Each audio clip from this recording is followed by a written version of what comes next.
Welcome, everyone. I'm Maggie Ostara, and this is session number 1 of Activate Your Lightworker Leadership Codes. And I'm really delighted that you're here. This is a mini course that will be going on all week. There is a longer session. It's a 3-hour session from 10 a.m. to 1 p.m. Pacific time. And it's really a deep dive. It's a VIP session, very inspiring person, very important, very inspiring person. And it's really meant if you are interested in this material that I'm offering this week and you want to be able to go deeper with it, that will be an opportunity for us to do that. It does require additional registration. It's $47. It's, less than a cost of a meal out, at least where I live. But I wanted to make it accessible to you. Why Lightworker leadership codes and why activate them? This is something that I've been really being with and mulling over for a long time. And in all of my work for many years, it's been about supporting the personal sovereignty of myself, my clients, my students, my friends, just that ability to have command in one's life. And that's what I feel sovereignty is. And during COVID, the whole structure for feminine sovereignty came in, and it really organized a body of work that I'd been doing for a long time. And my intention really through my adult life has always been around freedom. And our freedom requires us to take leadership in our lives. And I'll talk about that a little bit more later on. But we are brought into, if we're in a Western culture, we are part of a culture that largely controls through conditioning. If you are African American, you may also be controlled through incarceration and different forms of coercive actions that are taken by a variety of people, including the police in the United States. I want to acknowledge that. And definitely if you're a different person of color, you may feel that as well in your own specific ways. And for all of us, there's an enormous amount of conditioning that we all experience. Just some of it's really helpful, like learning how to walk, learning how to talk. To some degree, that's a little bit mixed, but learning how to talk, learning how to feed ourselves and brush our teeth and drive a car, that's all conditioning also. So it's not that all conditioning is negative, but there is a lot that happens as we grow, and we have forces that are coming to us telling us who we should be, how our lives should be, how to be a success, how to have somebody love us, how to make money, all of these things, right? Where we get enculturated with the dictates of the overculture that are really designing us to go in a particular direction. And if you watched my video on YouTube, which was about the 7 stages of breaking free, I can't remember what the title was now, but that's basically what it was. I went over that in more detail, but basically, from a very young age, as we're going to school, we are taught to fit in, and we're taught to be a certain way. And I have never really fit in because I have a lot of individual circuitry. And when I came to human design, I understood myself so much better, which is why I'm so excited to share it with you in our 3rd session during this mini course. But just to emphasize here, this piece about conditioning, and some of it is just going to happen, but there's a lot of forces that want to direct us in a certain way and want to keep us within a kind of straight and narrow perception of what reality is, about what's possible and what's not possible. We've certainly lived inside of the story of progress, which has been based on unmitigated growth, which pulls from the fuels that the earth has provided us with. And we're running to the end of the possibility of the story of progress.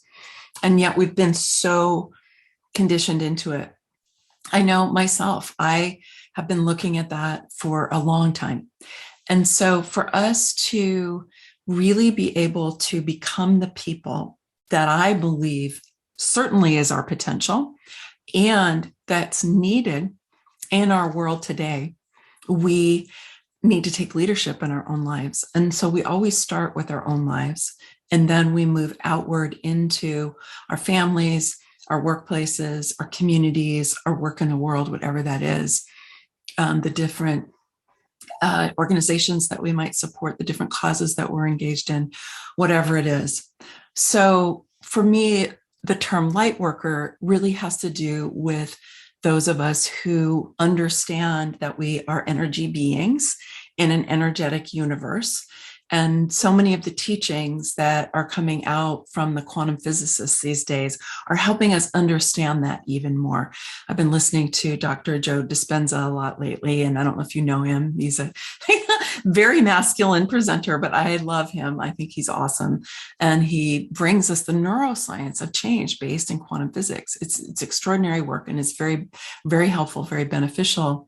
And for us to understand that we have the power to transform our inner landscape and our world by harnessing energy, by understanding that we are energy beings, and that when we begin to work with energy first, before we try to work with things on the material plane, then many more potentials are available to us. Many things that we haven't even become aware of yet are actually available to us.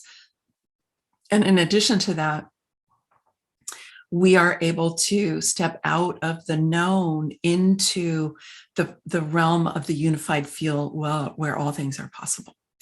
And as we do that, I believe that we will be able to receive and then work with what we receive for the solutions that we need in our individual lives, in our families, in our communities, and ultimately for our world. And so I want to really support you if you are a person tuned into the energy realms, whatever that means for you. It does not mean you have to practice Reiki or be a massage therapist or do anything like that.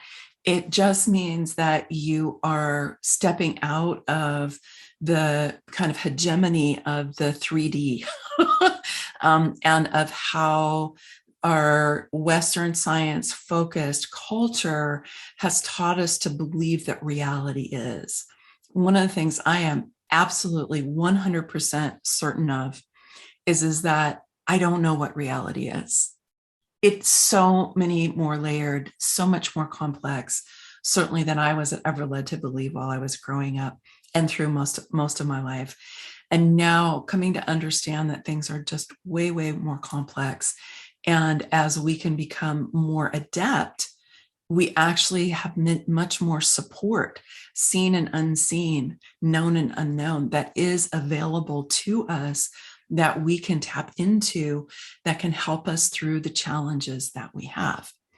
And so this mini series here, mini course that we're doing, is speaking to and inviting those of you who identify with this and find yourself really wanting to be more on purpose, wanting to contribute and feel that your contribution is having a positive impact, that you have some kind of influence that's coming from what you're doing, whether that's just you being or your work in the world or your relationships with people, your relationship with the earth and with your body, whatever it might be, and then to see how this can expand outward in these kind of this ripple effect that always happens when we create change. There's a ripple effect that goes out, both that we can identify because we start to relate to our environment differently, people in our lives differently,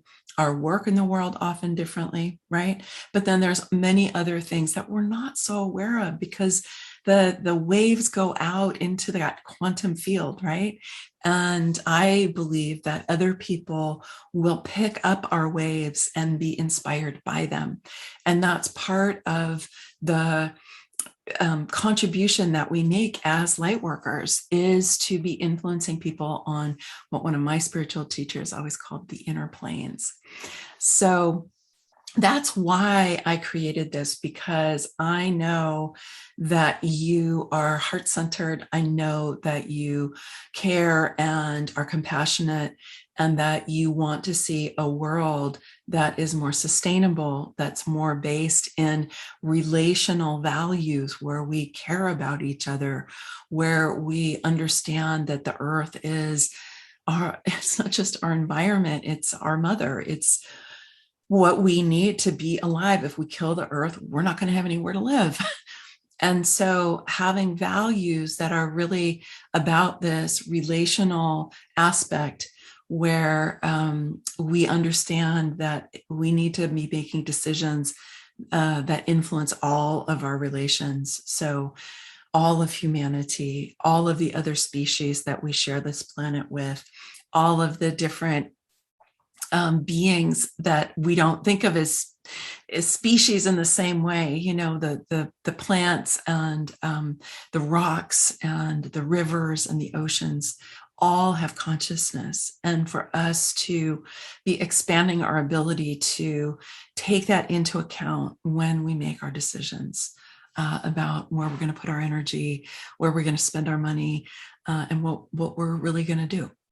So that's why, because I believe that you are people who have your hearts in the right place and your value. Activate your Lightworker leadership codes, brought to you by Sovereignty by Design and Feminine Sovereignty. Some of you, as I said, know me well, and some of you I'm brand new to. So I wanted to just tell you a couple of things about myself that let you know why I consider myself a light worker and what my background and training on that is.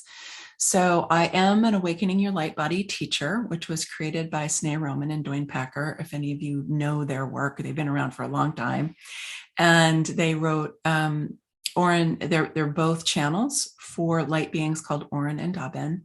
And I trained to be a teacher of their work. I'm a qualified teacher of their work. You can see this image here on the upper right. This is what we learned how to do and to teach other people how to do. So definitely light work. And it was probably, I would say it's the fundamental place where I learned how to create with energy first.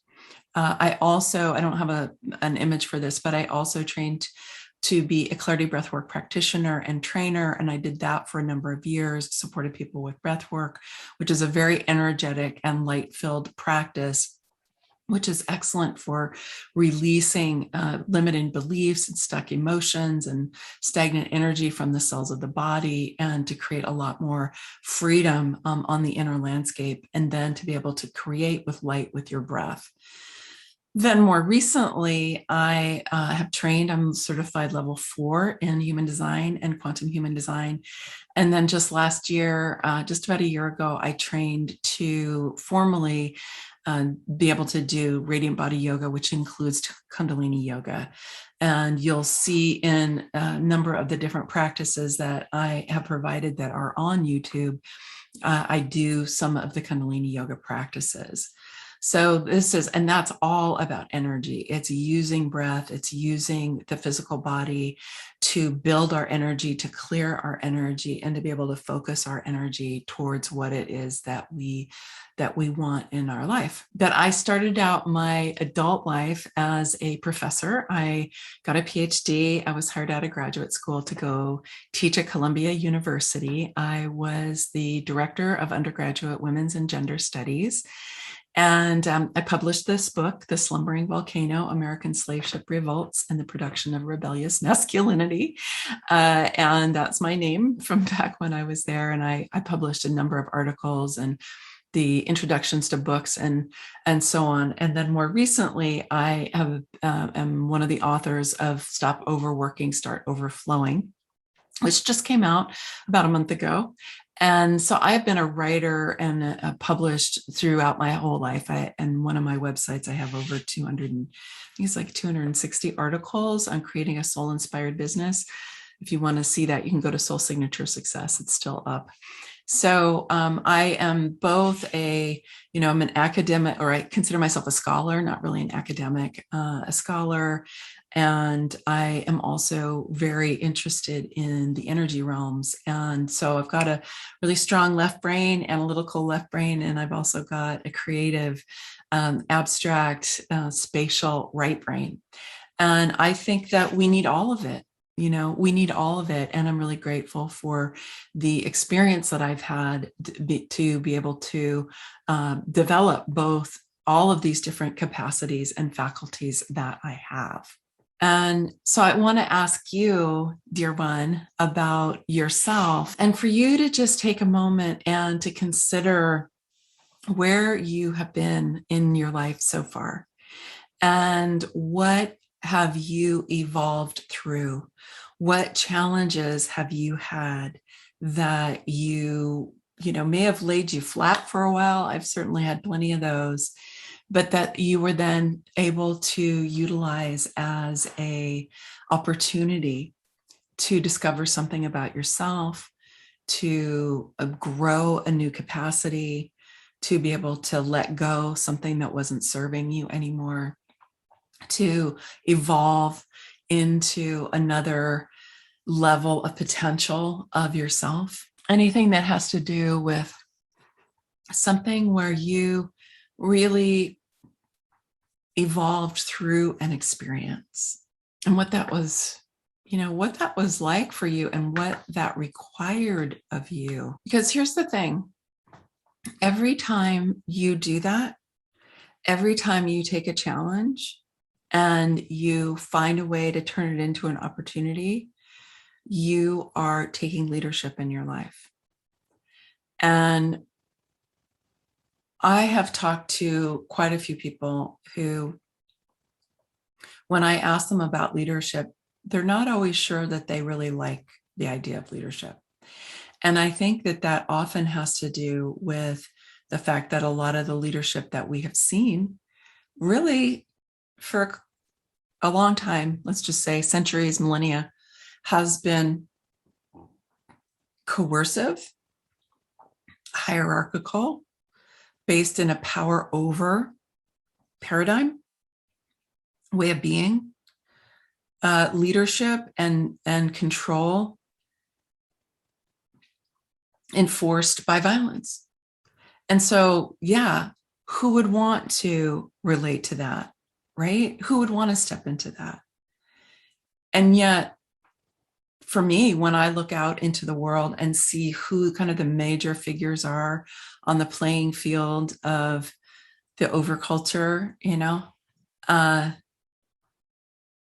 that's not something that I really want to step into either. And I'm like, well, then what now? Would you agree with me that we need new forms of leadership? That we need leadership that's based in new values, new ethics? Yeah. Yeah. Yes, we need self-leadership first. Absolutely. Amen to that. Consciousness leadership. Yes, absolutely. So that's why I'm really calling to you, my friends, because I think that it's vital that you step into greater leadership in your life and in our world today. Because if we go on leaving it to other people and going, oh, don't really like that, then what's going to happen, right? So we right now are in a time of great mutative energy coming onto our planet according to human design. And I'll talk about that a little bit more on Wednesday when I talk about human design.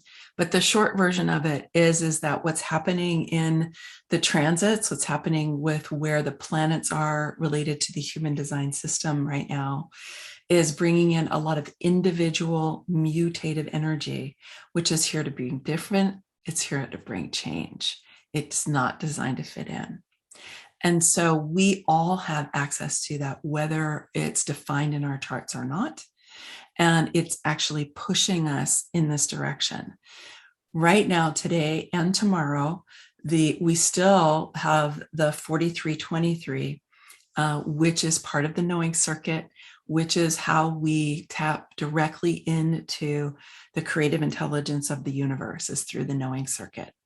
And so we all have that ability right now, even if it's completely white in your chart, to be bringing through breakthrough ideas, bleeding edge possibilities, new perceptions, new perspectives that are being fueled by what I like to call our upstairs team, but by that creative consciousness, that creative intelligence, which has created everything that we know of. Okay, I'm just going to read a little bit here. So some things that you've overcome. Yes, I've overcome incredible soul-crushing complex PTSD and have something to say about loving life. Awesome. Overcoming a brain injury and recovery. Yes. Yeah, that's a big one. Got over most of my insecurities by practicing self-love. Gave up victim mentality also. Yes. Awesome. My who, Jenny, I don't know if I know what that means. Ongoing long COVID, being stuck and moving forward with purpose. Yes. Beating cancer 2 times. Awesome. I've started with the idea of leading myself. Perfect. Okay. I've evolved my experience in anger, acknowledging my ancestral beliefs and grief carried. Now I work with this through noticing my emotions, sitting, reflecting, and moving it out. Yes. In dance. Yes. Overcoming chronic fatigue. Yeah. So consciousness leadership, self-leadership, compassionate leadership, multiple ancestral challenges of family dysfunction and codependence. So let me say something about that here. So I have heard both internally, because I'm very auditory and I receive guidance, I hear talking voices. Okay. And so I've received it that way, but I've also read from different spiritual teachers that this is actually the lifetime in which we can heal our ancestral traditions, and we can heal what's been happening through our soul's journey, right? All our different incarnations. And no wonder everything is so frigging intense, right? If that's what we're doing, if we're healing our ancestral karma, we're healing our soul karma. And so blessings on those of us who are doing that. And yes, that is absolutely contributing to leadership in the world, because part of what we need to be able to do is to be moving out of our old pattern ways of being, right? That we are still in our DNA, that's in the way our epigenetics are working, or the unconscious patterning that we brought in from another life. Okay. Yes, overcoming being raised in a strictly patriarchal cult. Wow, to embracing and developing your leadership capacities. Yes, and shaved your head. Awesome. Painful breakup into marrying myself. Yeah, beautiful, you guys. Okay. So all beautiful. So I want to invite you, and then we're going to take a little, actually, no, I'm going to do it now. So I'm just going to invite you to close your eyes, put down anything, stop multitasking if you are, and take a breath with me. And another one. And one more. And I'm going to just invite you to kind of tune inside, put your hands on your belly and your heart if you want to. And I want to name a few ways in which I know you have already taken leadership in your life. Okay. You take leadership in your life when you see things differently and begin unraveling it. You take leadership in your life when you see things differently. And because of this unraveling of your conditioning, and you begin to create yourselves and those around you differently based on your conscious, purposeful choices. You take leadership in your life when you make new choices based on new perceptions after you've stripped away layers of conditioning. You take leadership in your life when you step away from activities, environments, and even other people who are no longer a match for where you are now, as painful as that sometimes that can be. Mm. Mm. You step into leadership when you step into the unknown. You step out of the familiar. You step out of what you've relied on in the past, and you're willing to move forward without knowing how it's going to go, with the intention that you are opening up to new possibilities and new potentials. Mm-hmm. You take leadership in your life when you give up some of your management strategies, your coping mechanisms. You take another look at your survival strategies, and you even take a look at some of your comfort habits and maybe addictions that you have, anywhere from mild to more extreme. And you make a new decision that you are willing to feel the discomfort of letting go of those things that have helped you be able to just make it through the day.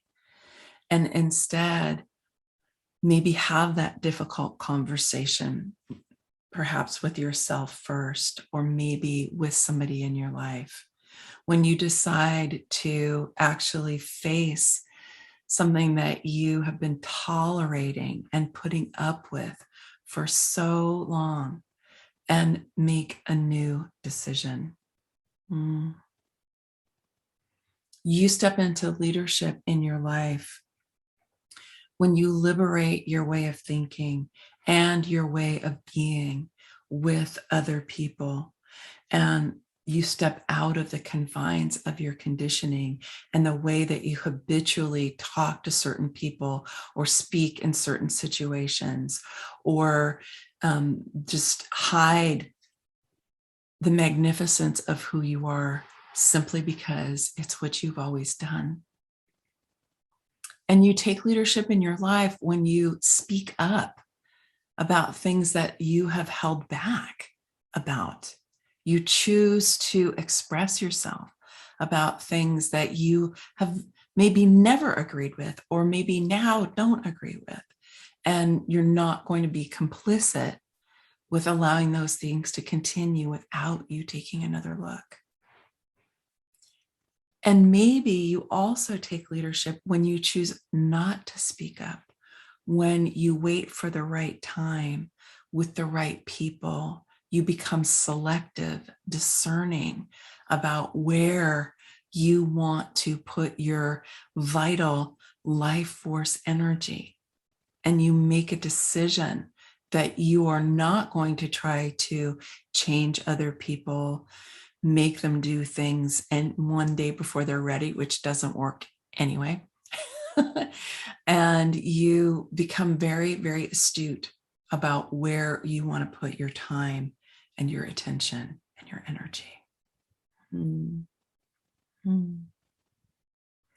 And you take leadership in your life when you choose to honor your capacities and your capabilities that maybe weren't honored by the overculture or weren't honored in your family, like your creativity, your intuition, your caring, your compassion, these things that are not really valued oftentimes, maybe your sensitivity or your connection with spirit, all of these things, your love of the natural world, right? You take leadership in your life when you choose to honor these things for yourself. And then especially when you move outward into your outer world from that place. Mm. Take a big breath into that and just allow your heart and your mind to spiral into what you have already been doing, all the places of leadership inside of you. Don't think too hard about it. Just try to let this wash over you. Mm. Yeah. Yeah. Good. Mm. Yeah. You've already been taking leadership in your life, and now we're just going to be helping to amplify that a little bit more. So in the reflection journal that I have for you, there's a series of questions. I will actually walk you through that in a minute. And part of it is this kind of reflection for you. And then there's also an inquiry about people that you honor as leaders that have been in your life. They may or may not be public figures. I wanted to share just a few with you that have been meaningful for me, but this is, of course, very personal. And I want to invite you, while we're going to the while we're going through this mini program, to go and get some images of people that you consider to be your leaders who have inspired you, people who you admire, and make yourself a little photo collage so that you can have them to inspire you. So this is actually my yoga teacher. This is Kia Miller. And she is someone who has been on an extremely dedicated personal growth path for a long time. And she now she teaches a lot. And I have done teacher training with her and several additional modules. I'm about to do another lifestyle and leadership program with her in January. And she literally leads thousands and thousands of people around the world with her classes. She used to do them in person at festivals like this, and now she's been doing them online. But I know I've been in classes with many, many people with her, and she's been a huge inspiration to me. Then I have my literary inspirations, Alice Walker and Toni Morrison, two women who were very, very influential for me when I was a professor and an academic. I wrote an article that became very influential about Toni Morrison's book, Beloved, and also referenced some material from Alice Walker. And so they're definitely kind of literary mothers for me. And then in this slide, these are women who have inspired me by their actions and by the values that they have. We have Malala, who unfortunately was attacked and almost killed, but she has been really speaking up about the rights for herself as a young woman. And now she's a little bit older, but and her ability to control more of her own destiny, and for the women in her community also. We have Julia Butterfly Hill, who spent a year or more up in a redwood tree to help bring consciousness to what's been happening to our forests.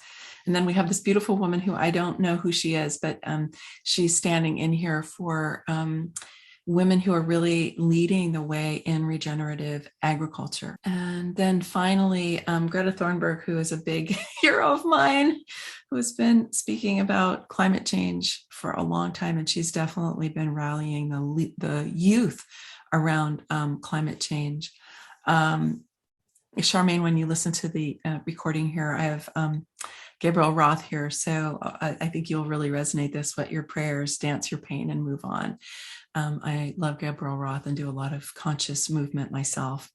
And then Your Sacred Anatomy was created by Desda Zuckerman, who has just the most incredible body of work that is something that came to her that she can see. She's hyper clairvoyant, and Your Sacred Anatomy. And I wanted to include this because I know that a number of you have your own body of work that is either gestating or you're still developing, or maybe you've started to put it out in the world in different forms. And that is absolutely leadership that we need as well.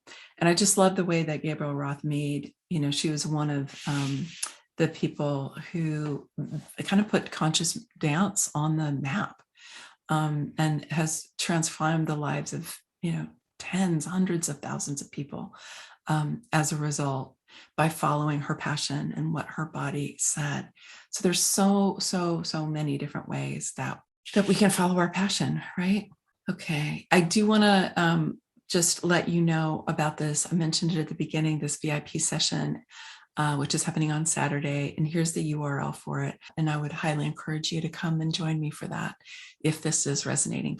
Tell me if you already know, who are some of the people that inspire you, that you look up to, who are leaders for you. I bet you have some people who, your mom, I love that. My mom too. Okay, so I just want to show you what this reflection journal looks like. So this is the cover, and then there's a welcome that talks a little bit about leadership. And I love this quotation from Martin Luther King that says, "The arc of the moral universe is long, but it bends towards justice." And I think it's really important for us to remember that when we get tired or discouraged because of what we see happening out there in the world. Okay, so here you have, this is actually fillable, so you can write in here if you want. So this is for some of your ahas, takeaways. And then here are some reflection questions for you. What's your relationship with leadership? What's your definition of leadership? I think that's really important. Name a few leaders who inspire you. We were just talking about that. Do you think of yourself as a leader? Why or why not? And what might your leadership look like? And you are welcome to write this in write it in here. There is, like I said, space for your reflections in here. There's also a space if you want to print this out where you can just doodle. I personally would always write in my own journal, but I wanted to create this for you if you like doing this sort of thing. Then you'll see that we also have a bunch for what's happening for session 2, but session 3 isn't in here yet, so don't worry, that part is coming. So I would just encourage you to mull over these questions and to write a bit for yourself if you want, or take them with you on a walk, or draw about it. And so to allow you to be able to actually absorb and digest what I've been talking about today. Because one of the things that I did just learn from Dr. Joe, which I kind of already knew, but he really underscored, which is that when you learn something new, and that includes just having a new perception, you create new neural pathways in your brain, but they fade away very quickly in a matter of hours to a couple of days if you don't work with that material. So for you to actually get the benefit of this, my recommendation is that you take this and you go and you write in your journal on it. You can talk to your friends if you want, and to start a conversation, start a conscious and evolutionary conversation about leadership and how you can take some more leadership in your own life.